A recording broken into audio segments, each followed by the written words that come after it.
If I say Batman in the New 52, what's the first thing you think of? Chances are it has something to do with the Batman of Scott Snyder and Greg Capullo, which was the run that defined Batman in the New 52, overshadowing everything else. However, that run is barely the 20% of all the Batman comics from the New 52. So what happened in all the other comics? Were they all so bad that everyone just forgot about them? Or is there another reason why they are so underrated? That's what we're going to find out. The first series we're looking at is Batman the Dark Knight, one of the main new series of this era that followed Batman on solo adventures, running for almost 3 years with nearly 30 monthly issues.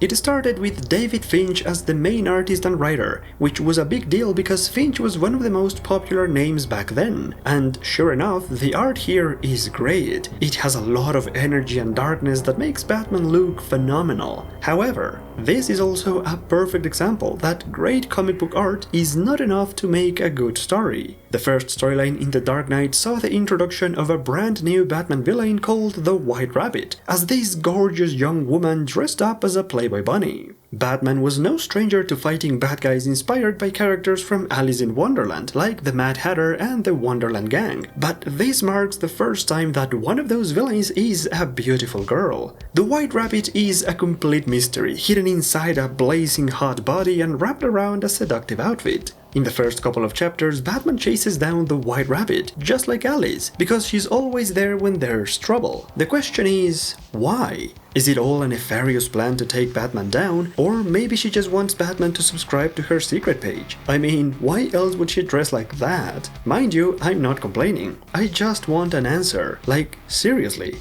who is this girl and what does she want? Those are the burning questions, but instead of providing answers, the story takes wild turns at every chapter. First, the White Rabbit leads Batman to fight some of his classic villains like Two-Face, the Joker, Clayface and many others, but all of them have been turned into hulking beasts using venom. Then the Flash shows up to help Batman for one chapter, and in the next one Batman is attacked by Deathstroke. Batman is then poisoned by the Scarecrow, and this leads Batman into a fight with Superman. There's no rhyme or reason for anything that happens, and the story comes off as fan fiction, written by an overly enthusiastic kid who just wanted to see everyone doing everything. And then, after all that madness, the White Rabbit leads Batman into the final fight with the actual mastermind behind everything, who was Bane all along. So basically, this was all a remake of Nightfall, with Batman going through several challenges before facing Bane at the end. Of course, this time Batman defeats Bane and the story comes to a happy ending. But what about the White Rabbit? She was clearly not the main villain, but the ending of the story suggested that she was going to be, when her true identity was revealed as a supermodel that Bruce Wayne was dating.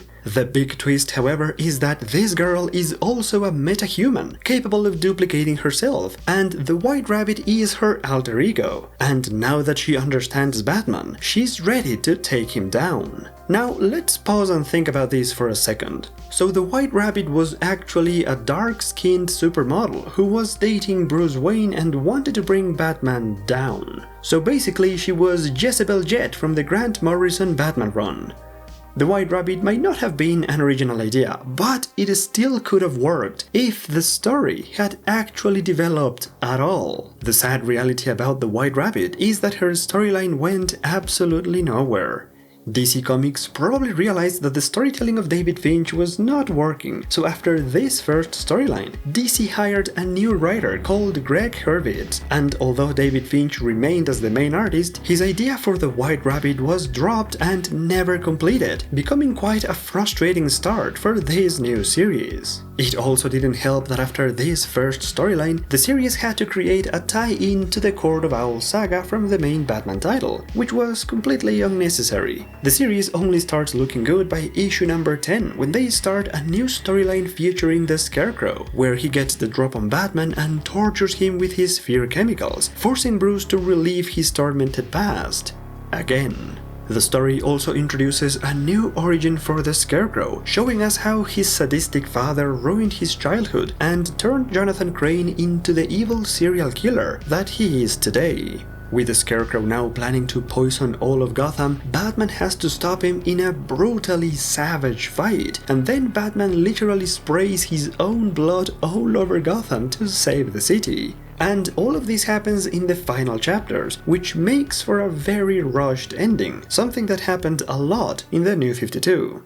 DC Comics actually started pushing for longer stories in the New 52, but when every single story is told in 6 or 7 chapters, it becomes unnatural, and of course it creates pacing issues. But the pacing was not the only issue in the New 52. Another big thing that happened was the new origin stories for many Batman villains, which were very dark and serious, like the one from this Scarecrow storyline. The goal of the New 52 was to revitalize the stagnating sales of DC Comics, giving readers the illusion of change, because real change never truly happens in superhero comics. The New 52 allowed DC Comics to change things without actually changing anything, doing things like these new origin stories. That's the reason why the Dark Knight series went from being a solo Batman title to becoming a showcase for new villain origin stories written by Greg Hurwitz. First it was the Scarecrow, and then it was the Mad Hatter, and in this new version, Jervis Tetch was not just insane or delusional, he was downright twisted.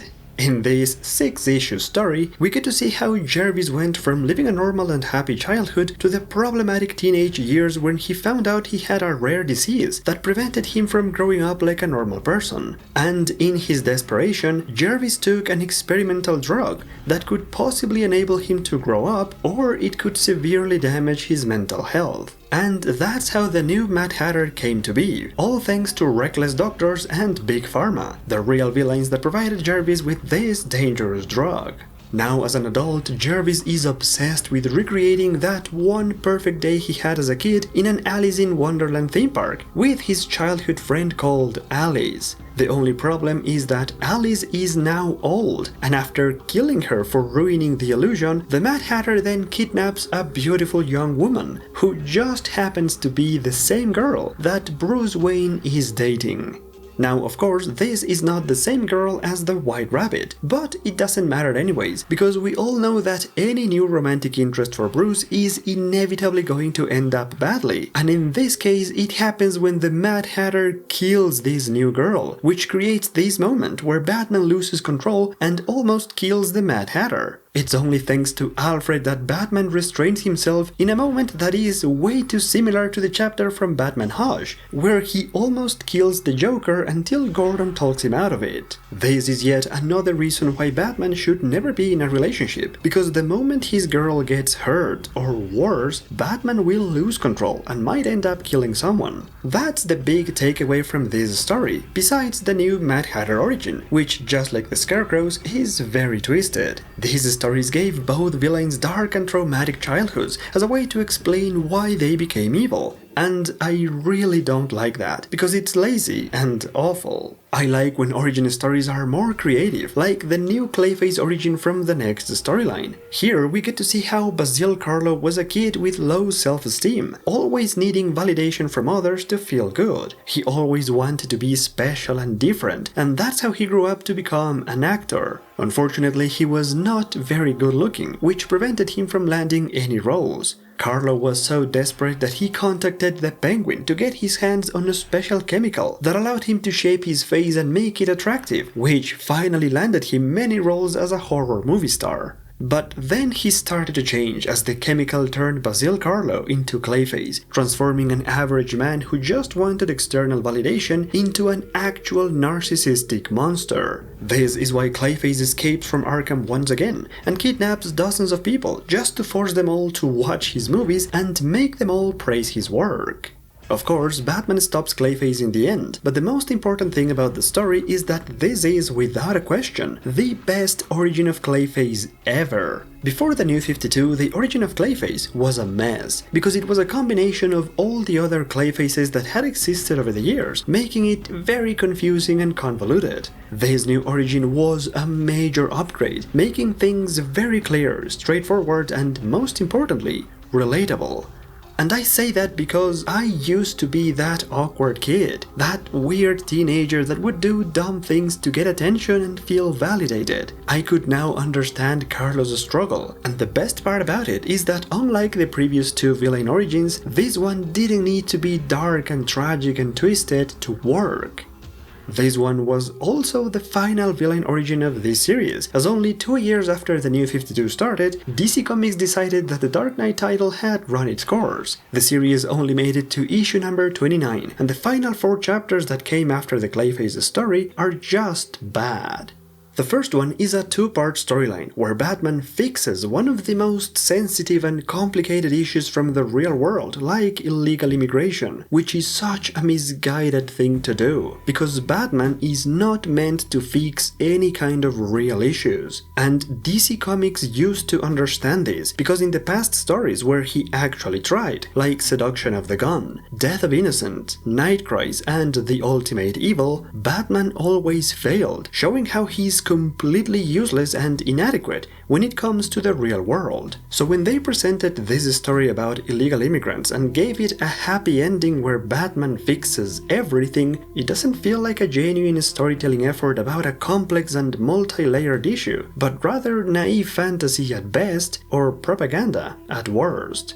It's almost as if the creators stopped trying in the final chapters, because on top of all that, the story had no dialogue at all, and the art was nothing good to look at either. And then, in the final 2 chapters, they presented a man-bad story that is completely forgettable. That's how the Dark Knight series came to an end, and it's crazy how the White Rabbit story is still the most memorable of the whole series, despite all of its problems. That's how frustratingly bad this series was. At the start, David Finch created a new villain, but instead of allowing him to fully develop this new character, DC Comics changed the series entirely, until David Finch was no longer even part of the project. As you probably noticed, I stopped talking about the art of the series altogether after the Scarecrow story, and that's because the series became a revolving door of artists, changing art for each story and sometimes even within the stories themselves. DC Comics clearly didn't care about the Dark Knight series as much as they cared about the main Batman title, and maybe that's why most people just don't remember this series at all. Now, before moving on to the second big series of this video, I want to first take a look at the strangest thing that DC Comics did during the New 52.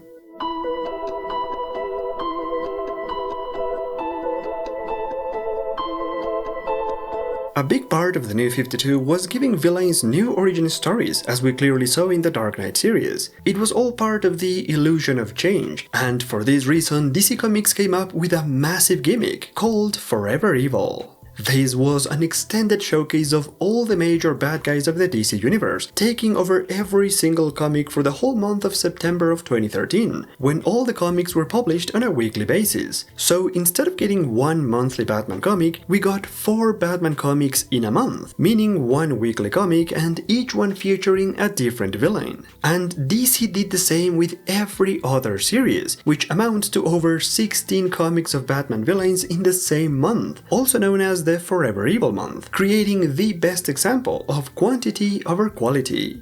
In this so-called Forever Evil event, the heroes of the world have gone missing, and the villains are finally free to do whatever they want. Every other chapter follows one villain in this chaos, often introducing a new origin story, which in most cases are major downgrades. For instance, take the new Mr. Freeze, whose origin was told in the first Batman annual, and then it was expanded in Forever Evil, explaining how he's no longer a tragic scientist who wants to find a cure for his dying wife. Instead, he is now a mad scientist that falls in love with a random woman that was frozen even before he ever met her. And all because he had a traumatic experience with cold weather when he was a kid. This Mr. Freeze also doesn't use a gun anymore, as he can freeze things with his bare hands, which is why his new suit leaves his arms exposed, even though the rest of his body is still covered. This new design doesn't really make sense, as it feels like they were going for the cool factor, but in the end it's worse than the classic Mr. Freeze, both the origin and the design. And that's a common problem with these origins, almost always breaking the things that worked before. Another example is the new ventriloquist, who is an abomination that looks like a banshee and brings bad luck to anyone that gets close to her. And the dummy is a cheap copy of Billy the Puppet from the Saw movies, a demonic doll that is evil to the core. It was so bad that this new version was only a Batgirl villain and never again appeared in a Batman comic. A lot of these stories try to reinvent the wheel, fixing what was not broken, like the new Harley Quinn origin, where she is turned into a mass murderer that went through the same chemical bath as the Joker. These changes didn't quite work, either because it was too different or because they pushed too hard to give them all dark childhood traumas, like they did with Scarecrow and the Mad Hatter. Even Poison Ivy got the same treatment, explaining how her deep hatred for men comes from a criminal father who destroyed her childhood. And the problem is that now, most of the Batman villains have a similar background, which is not only repetitive and creatively bankrupt, but also insulting for people who did have rough childhoods. And believe me, I should know. For all of that, the chapters that I do like are the ones that are not origin stories, like the Riddler and Two-Face stories. In these chapters, the villains take the opportunity of a Gotham without Batman to go on a rampage. But my favorite has to be the Penguin story, where Oswald is reimagined as a power-hungry white-collar criminal, still posing as a legitimate businessman running the Iceberg Casino, while also controlling all of the crime of Gotham. From the street criminals and peddlers to the corrupt politicians and authorities, everyone is under the grip of this new Penguin, who has perfectly adapted to the modern world, becoming almost like a real bad guy, doing anything for power, lobbying for control and gaming the system, and doing all of that from the shadows. But the best thing to come out of the Forever Evil gimmick was the Bane chapter, where Bane leads a small group of mercenaries to invade and take over Gotham. However, the city is under control of the Arkham loonies, who have taken over specific areas, just like in No Man's Land. And in order to fight them, Bane is planning to break out the inmates from Blackgate and join forces with them against the Arkham inmates. This epic battle happened in Forever Evil – Arkham War, a miniseries where all of the bad guys fight each other for the soul of Gotham. And I really wish more stories from Forever Evil were connected to Arkham War, because it's the only interesting thing to come out of this gimmick. Sadly, that wasn't the case, and instead we just got awful stories like the Joker's daughter. And my problem with this gimmick is that all of the stories have the villains doing really awful things and getting away with it, while also justifying them with their tragic origin stories. And that is only glorification of evil, creating sympathy for the devil, which is so unnecessary and frustrating with how extensive it is.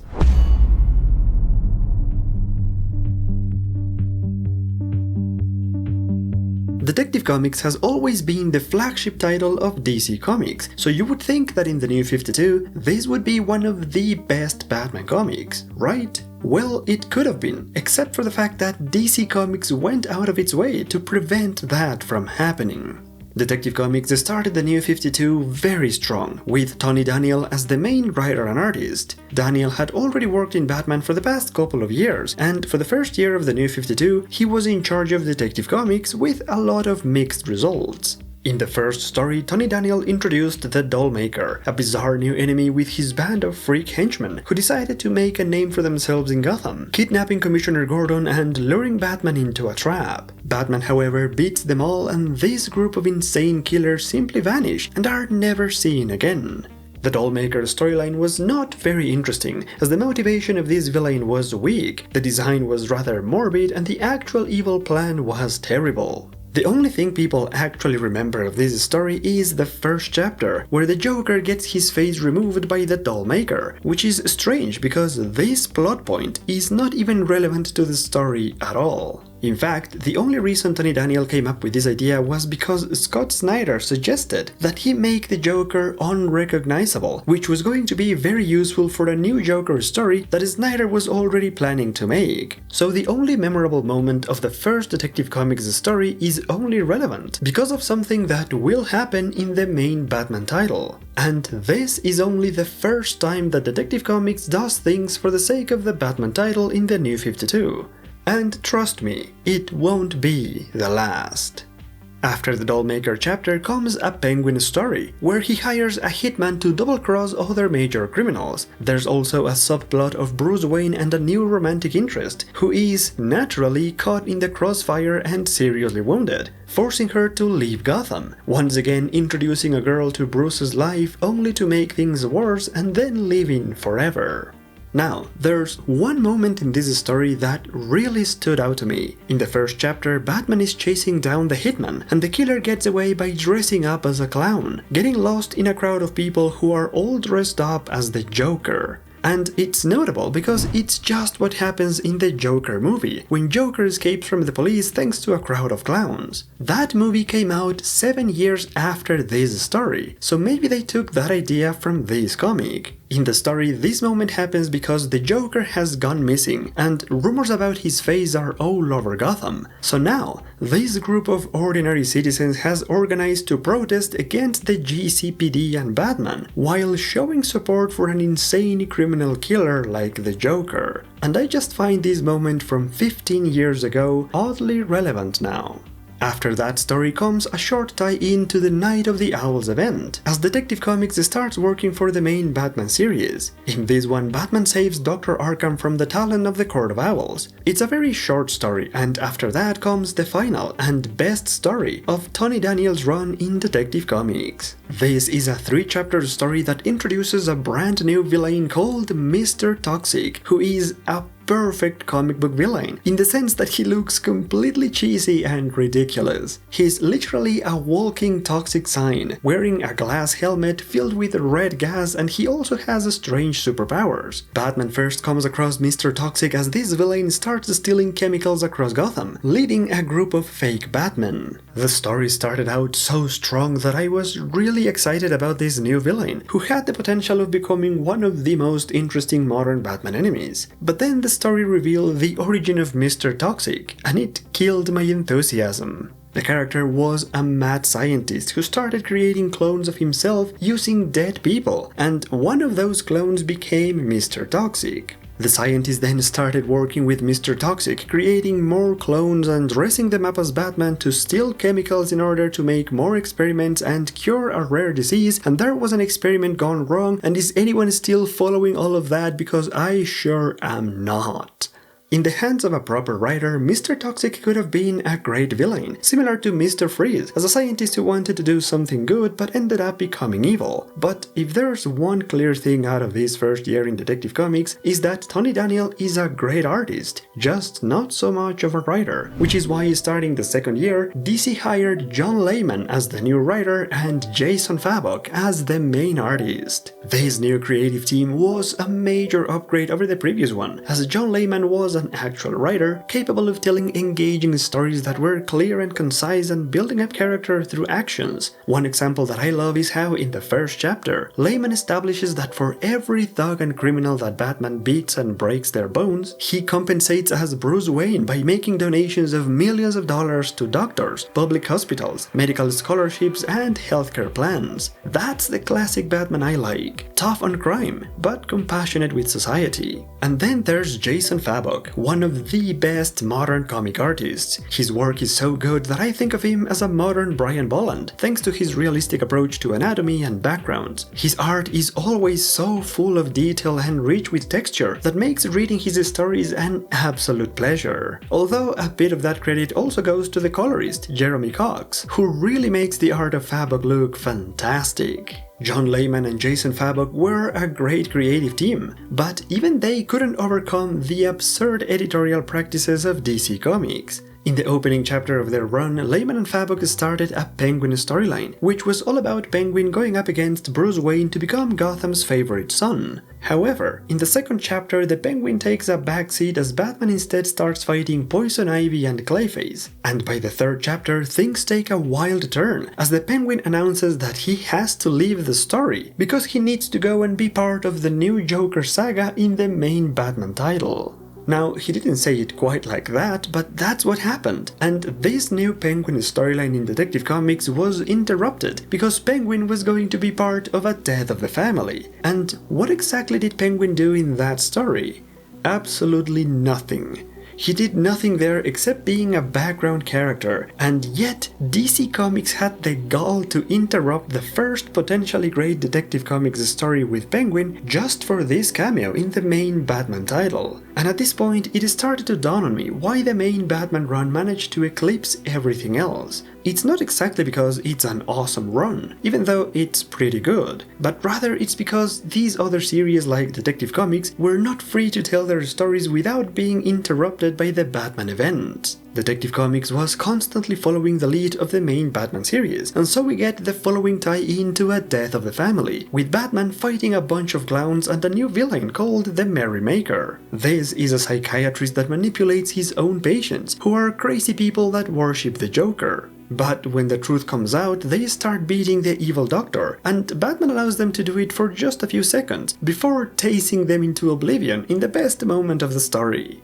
Now, as much as DC wants to pretend this is part of A Death of the Family, it has no real connection, and it feels rather forced. Only after that was over, Detective Comics was finally able to develop the Penguin story at last, although now the main villain was the Penguin's right-hand man, who had taken over Penguin's empire during his absence, and now he starts calling himself Emperor Penguin. As part of his evil plan, Emperor Penguin manages to get his hands on the Man-Bat formula and uses it to turn innocent people into Man-Bat creatures all over Gotham. And this is how the story introduces the Man-Bat version of Mr. Zsasz. Now that was an awesome moment, but it was very short because the real Man-Bat, Dr. Kirk Langstrom, manages to cure everyone very fast. Now, Emperor Penguin did all of that just to create a distraction, while he went after Poison Ivy to turn himself into a weird blue demon with a skin as thick as a tree's bark. And this happens all at once in the final chapter, where the real Penguin and Batman also work together to stop Emperor Penguin once and for all.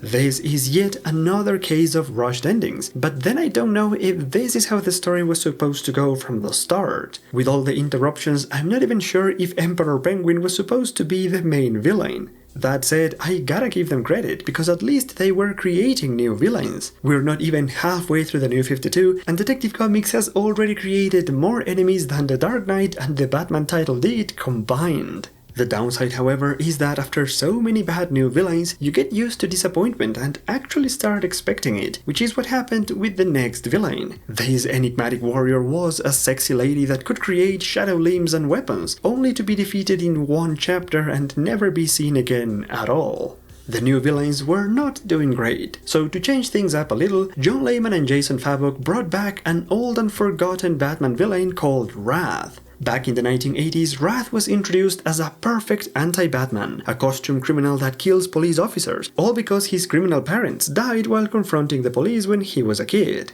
In this new version, however, they make Wrath even more similar to Batman, making him a millionaire that makes generous donations to the GCPD. Of course, this was all part of his plan to bring down the police entirely, using military weapons and vehicles. Eventually, it all comes down to Batman and Wrath waging war in the middle of Gotham, using vehicles at first, and then massive armors that, once again, come out of nowhere. The New 52 really love their surprise bat armors, which is a very convenient but also lazy plot device. If we can spend a couple chapters introducing new villains and watching them prepare their evil plans, then we should also be able to watch Batman preparing himself by coming up with these armors, instead of creating shocking but shallow moments. That said, I did enjoy this story, with Batman once again stopping a killer and protecting the GCPD, just like he did back in the 1980s. If there's one negative thing about this one, it would be a couple of editorial mistakes, where the art is quite confusing and the dialogue balloons of Batman and the villain are mixed up.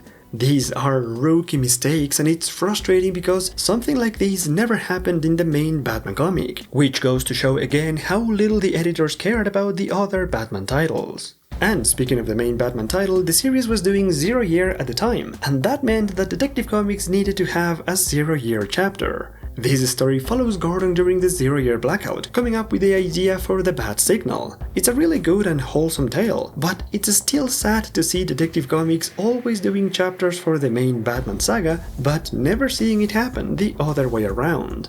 In the following story, Detective Comics completely changed the history of Man-Bat, revealing that Kirk Langstrom's wife, Francine, was actually a secret agent, a spy that was sent to steal the Man-Bat formula from him. The marriage of Kirk Langstrom was always a lie, and after that truth comes out, Francine takes the Man-Bat serum and becomes the Bat Queen, capable of mutating bats and turning them into flesh-eating critters. Batman and Man-Bat eventually find a way to neutralize the Bat Queen in an epic showdown, and despite the big changes to the history of Man-Bat, I really enjoy this story, as it was a great throwback to the classic Man-Bat stories from the 1970s and the 1990s.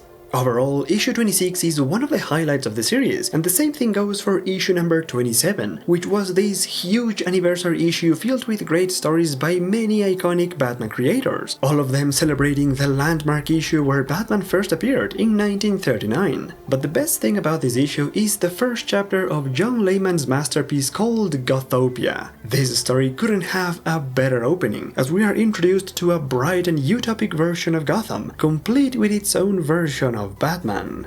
This Batman wears a white batsuit and he goes out in broad daylight alongside his sidekick and actual lover called Catbird. In this world, all of the Bat family also have equally bright outfits and new identities, and everything looks great thanks to the amazing art of Jason Fabok, who delivers his final work as the main artist of the series in this first chapter. The following two chapters of Gothopia were illustrated by Aaron Lopestri, and although the art does change dramatically, I absolutely love the new art as well, because it's very similar to the Batman comics of the 90s. Without spoiling too much of it, I'll just say that this Scarecrow storyline is by far my favorite out of all the stories in Detective Comics from this era. This is a good showcase of John Layman's Batman, who is not much of a detective, but rather a tough crime fighter and a brilliant strategic mind, a true Dark Knight. It's a shame that this run is so underrated, because the work of this creative team deserved a lot better than being constantly interrupted by the main Batman title. Gothopia is a prime example of the amazing work that they could do when they didn't have to worry about crossovers or events.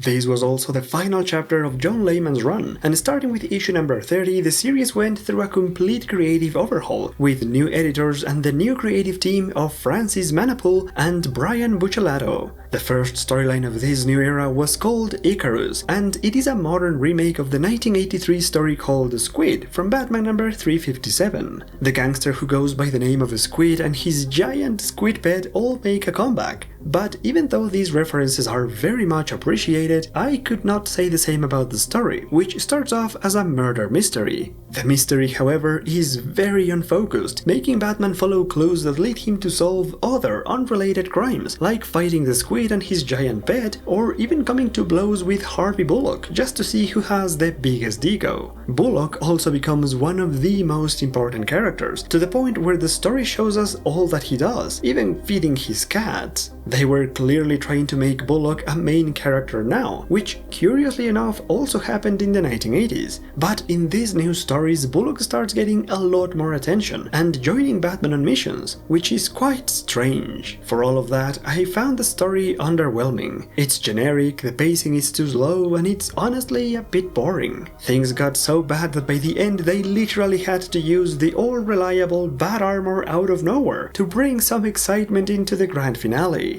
With all that said though, I do have to admit that the art in this new run is phenomenal. There are not enough words to describe how beautiful, how spectacular the art is. Some of these pages are downright breathtaking, and the visual storytelling, the sequential art is masterful. Unfortunately, it all comes down to a series of beautiful looking pictures, while the narrative, the characterization and the pacing were nowhere near the levels of perfection of the art. But then again, this was obviously going to happen, because the new creative team were both primarily artists. In other words, Detective Comics went back to how it all started in the New 52, with artists in charge of the writing, which definitely shows with how gorgeous everything looks and how it all reads. This beautiful art was also not easy to make, which is why they needed a couple of months to fully create the next storyline, and in the meantime Detective Comics presented a story about Batman fighting a terrorist at the Gotham airport, fully illustrated by the late great John Paul Leon. Once that was over, Manapul and Buccellato returned with a brand new saga that reintroduced the forgotten character of Anarchy. This is a character that basically disappeared from the Batman comics since the late 90s, when the co-creator of Anarchy, Alan Grant, stopped writing Batman, so bringing him back was quite a tall order, and I do wonder why they decided to do it now. The only reason I can think of is because Anarchy made his first successful mainstream appearance in the video game Batman Arkham Origins, which came out in 2013, just 1 year before this storyline. The new Anarchy even has a similar design to the one from the video game, so I think that theory actually checks out. I was pretty excited to see a new Anarchy story after so long, but I should have managed my expectations better. What made the original Anarchy special was the fact that he was only a teenager with strong convictions about politics and philosophy, understanding the concept of anarchy and how it clashes with authority figures like Batman. That was the brilliance of Alan Grant, who was inspired by V for Vendetta when creating the character of Anarchy. And this is what I expected. But the new Anarchy has none of those things. He's a grown man, he has a weak understanding of anarchy, and has no conviction in that system. He's only using it to create chaos in Gotham as a way to get revenge on the Mad Hatter, with a very convoluted plan. Sadly, the new Anarchy was just another generic villain that is eventually taken down by the new buddy cop team-up of Batman and Bullock in a visually stunning storyline that is yet another beautiful letdown. And so we've come to the final year of the New 52, which is perhaps the most interesting era for Detective Comics, and it's all because of Super Heavy, the final saga of the main Batman series, which of course changes things in Detective Comics. Bruce Wayne is no longer Batman, and instead we now have Commissioner Gordon as Robobat. And what's so funny to me is that it's obvious that the creators in Detective Comics hated Robobat so much that their next 4-chapter storyline was literally a showcase of Harvey freaking Bullock. It was so bad that they literally preferred to show us Bullock in his apartment banging a baddie, because apparently a story about Bullock finding a girlfriend was a lot more interesting than Robobat. In the story, Bullock and his new girlfriend join forces with Montoya, and they all become the bodyguards of Bad Gordon. Every time Gordon shows up in this story is just to see him fail time and time again, with Bullock and the others always coming to his rescue.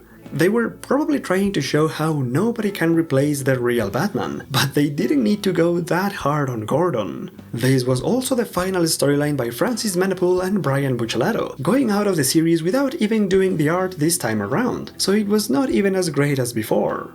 Detective Comics was now stuck with Robobat, and as the New 52 was coming to an end, DC hired writer Peter Tomasi to finish the last 7 issues of the series. In the first couple of chapters, Robobat joins the Justice League to investigate an intergalactic crime scene. Gordon was still a pretty good detective, and this story allowed him to show the other heroes of the DC universe why the real Batman trusted him so much.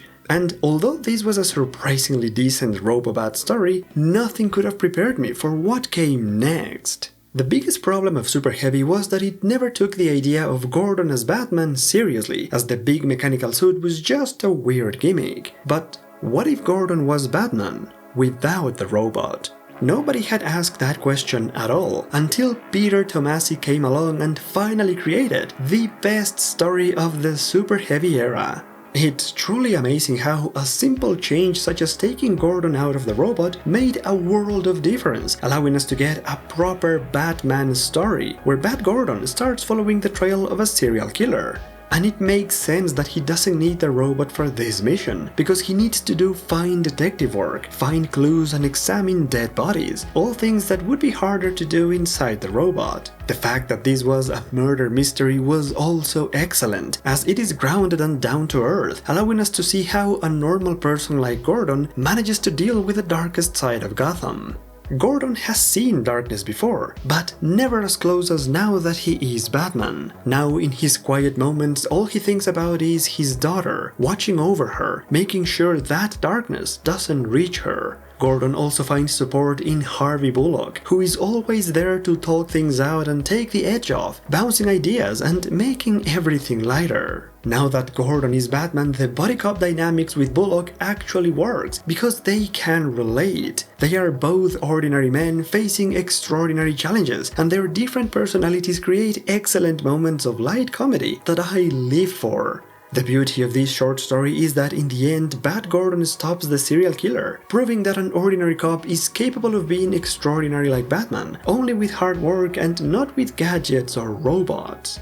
I couldn't believe how great this Bat Gordon story was, and I thought that it was mostly because they got rid of the robot. But I was wrong, because in this story, they took Gordon out of the robot, but in the next one, they took the robot out of Gotham. The final story in Detective Comics follows Gordon as he travels to the Middle East to confront a killer from his younger days in the army. Once there, he comes across an evil cult doing a ritual to give their leader supernatural strength, and this gives us an excellent showdown of Robobat unleashing the hammers of justice.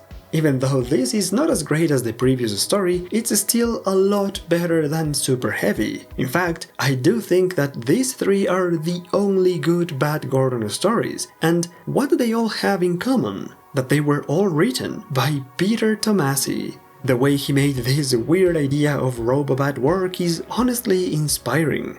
Tomasi outclassed Snyder using his own concept, creating memorable and engaging stories about Bat Gordon. And that's such a relief, because in the next video we're taking a look at the Batman and Robin series, which was entirely written by Peter Tomasi. And I can't wait to dive into that series and a few other things to finish off all of the Batman comics of the New 52. And so now we understand why some Batman comics of the New 52 are so underrated. Much of the problems boil down to DC Comics forcing the events of the Batman title into the other series, constantly interrupting their own stories and changing creative teams. So the best way to read these stories is by managing expectations. Only then you may fully appreciate the hidden gems here and there and not be too disappointed by the frustrating side of Batman in the New 52. As always, thank you all so much for watching this video, and a special thanks to Thomas Murray, Wallscaler Batman, John Babb, Marco Daniel, Ace Mowick, MP, The Scarlet Agent, Richard Guyon, and all of my patrons. Thank you all so much for your support, and I will see you in the next one.